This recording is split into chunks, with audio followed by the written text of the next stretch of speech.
또 비유로 말씀하시되 맹인이 맹인을 인도할 수 있느냐? 둘이 다 구덩이에 빠지지 아니하겠느냐? 제자가 그 선생보다 높지 못하나 무릇 온전하게 된 자는 그 선생과 같으리라. 어찌하여 형제의 눈 속에 있는 티는 보고 내 눈 속에 있는 들보는 깨닫지 못하느냐? 너는 내 눈 속에 있는 들보를 보지 못하면서 어찌하여 형제에게 말하기를 형제여 나로 내 눈 속에 있는 티를 빼게 하라 할 수 있느냐? 외식하는 자여 먼저 내 눈 속에서 들보를 빼라. 그 후에야 내가 밝히 보고 형제의 눈 속에 있는 티를 빼리라. 못된 열매 맺는 좋은 나무가 없고 또 좋은 열매 맺는 못된 나무가 없느니라. 나무는 각각 그 열매로 아나니 가시나무에서 무화과를 또는 찔레에서 포도를 따지 못하느니라.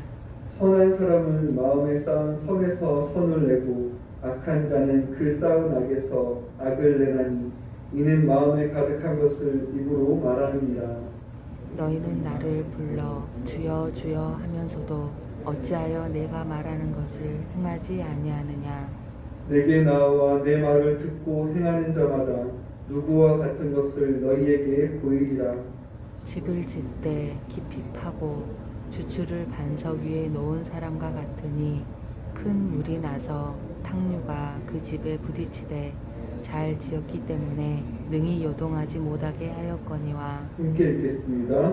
듣고 행하지 아니하는 자는 주추 없이 흙 위에 집을 지은 사람과 같으니 탕류가 부딪힘에 집이 곧 무너져 파괴되니 심하니라 하시니라.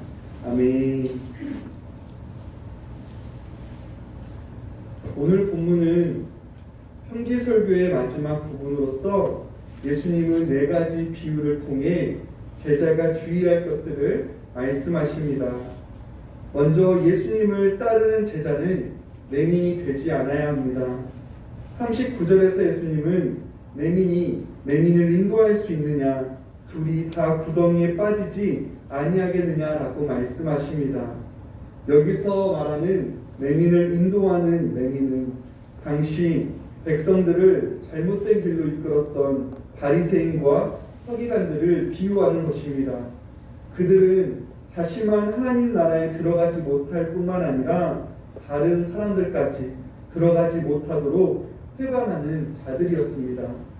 이처럼 맹인이 맹인을 인도하면 둘 다 파멸의 구덩이에 빠지는 것은 당연한 사실인 것입니다.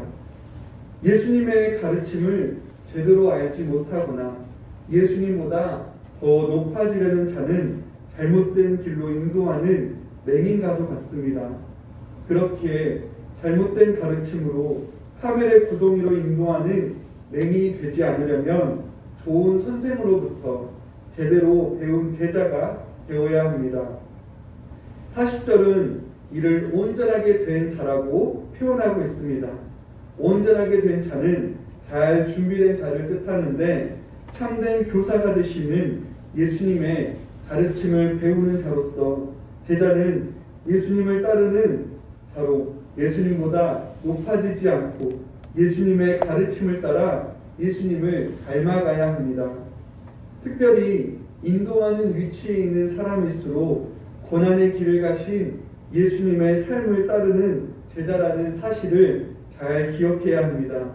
제자로서 예수님의 가르침과 섬김의 삶을 닮아가는 사람이 다른 사람을 생명으로 인도하도록 준비된 자들인 것입니다. 바라기는 예수님의 가르침과 섬김의 삶을 닮아가시며 다른 이들을 생명으로 인도하는 참된 제자의 삶 살아가시는 모든 성도님들 되시기를 바랍니다. 둘째로 예수님의 제자는 타인의 잘못을 판단하기 전 자신을 성찰할 줄 알아야 합니다. 41절에서 예수님은 형제의 눈 속에 있는 티는 보고 자신의 눈 속에 있는 들보를 보지 못하는 태도를 말씀하십니다. 여기서 형제는 예수님을 따르는 공동체의 일원을 가리키는 표현입니다.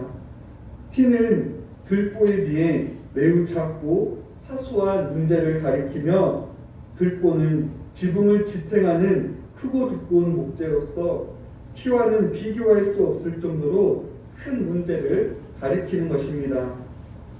이처럼 자신의 눈 속에 있는 큰 들보를 보지 못하면서 형제를 향하여는 미미해 보이는 티를 제거하려고 지적하는 사람은 위선자와도 같습니다. 위선자는 자신의 내면에 더 큰 문제가 있다는 사실을 간과하고 타인의 사소한 문제를 들보처럼 크게 생각합니다. 자신의 내면의 심각한 문제로 인해 형제를 평가하는 시야가 가려진 것입니다. 이러한 모습은 앞서 본 39절과 40절과 연결해 볼 때 예수님의 가르침과 삶을 제대로 배우지 못했기 때문에 나타나는 현상이기도 합니다.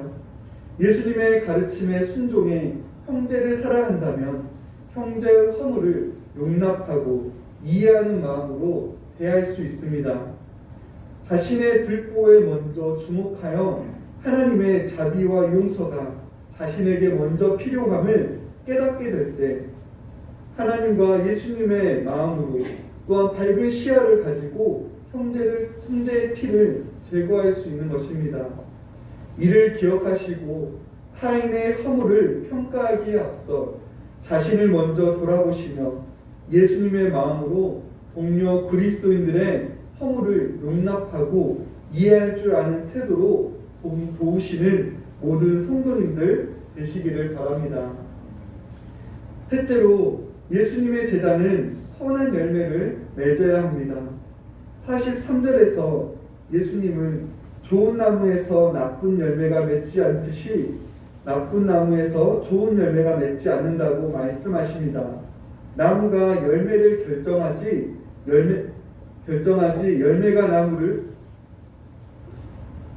열매가 나무를 결정하지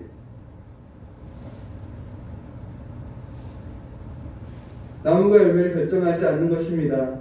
나무의 종류는 나무가 맺은 열매로 드러나게 되는 것입니다. 이처럼 선한 사람은 마음에 쌓은 선에서 선을 내고 악한 자는 그 쌓은 악에서 악을 냅니다. 마음의 상태는 드러나는 행위의 한 부분이고 속에 쌓인 것은 밖으로 나타나기 마련입니다. 열매를 보고 나무를 알 수 있듯이 예수님을 닮은 말과 성품 그리고 삶을 통해 예수님의 참된 제자인지가 드러나게 됩니다. 예수님의 가르침을 따라 선한 열매를 맺으며 말과 행실로 참된 그리스도의 제자임을 증명하시는 모든 성도님들 되시기를 바랍니다. 46절부터 49절은 오늘 본문의 결론인 동시에 누가복음 6장 20절부터 시작된 예수님의 평지 설교의 결론 부분이기도 합니다. 그 요점은 예수님께 와서 듣고 행하는 것인데 오늘 본문 47절 말씀을 여러분이 읽으시겠습니다. 47절 읽겠습니다. 내게 나와 내 말을 듣고 행하는 자마다 누구와 같은 것을 너희에게 보이리라. 아멘. 예수님의 참된 제자는 예수님께 와서 예수님의 말씀을 듣는 것에 그치지 않고 그 말씀을 따라 행하는 사람인 것입니다. 46절에서 예수님을 주여 주여라고 부르는 것은 절대 순종을 의미합니다. 그러나 실제로 예수님의 가르침과 삶을 따르지 않는다면 그 사람의 말은 거짓으로 드러나게 될 것입니다. 예수님을 주로 부르면서도 주님의 뜻과는 상관없는 행동을 하는 사람은 참된 제자가 아닌 것입니다. 예수님께 나와 아무리 많은 가르침을 배운다 할지라도 행함이 없다면 그 가르침은 아무런 의미가 없는 것입니다. 오늘날 신자는 말씀을 읽고 듣고 묵상하기에 앞서 순종하고자 하는 마음이 있어야 합니다. 그저 지식적인 알면 어떤 열매도 맺을 수 없습니다. 행함이 없는 믿음은 마치 주추 없이 흙 위에 집을 지은 사람과도 같습니다. 겉으로는 아무런 문제가 없어 보여도 홍수가 나면 곧 무너지게 됩니다. 반면 말씀의 자리에 나와 듣고 행하는 자는 주축을 튼튼한 반석 위에 놓은 사람과 같아서 홍수와 같은 고난이 닥쳐와도 반석 위에 잘 지었기에 흔들리지 않고 요동하지 않습니다. 늘 순종의 마음으로 말씀 앞에 서시는 모든 성도님들 되시기를 바랍니다. 예수님의 참된 제자로서 들은 말씀대로 행하시기를 바랍니다. 어떠한 역경과 고난 앞에서도 흔들리지 않는 반석 위에 집을 지은 굳건한 믿음을 소유한 모든 성도님들 되시기를 간절히 소원합니다. 기도하겠습니다.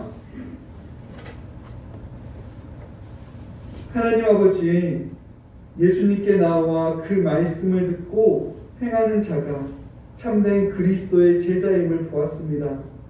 말씀을 늘 가까이 하며 준비된 그리스도의 제자가 되게 해주시고 자신의 허물을 먼저 돌아보며 용납과 사랑의 마음으로 타인의 허물을 볼 줄 아는 밝은 시야를 소유한 자들이 되게 하여 주시옵소서.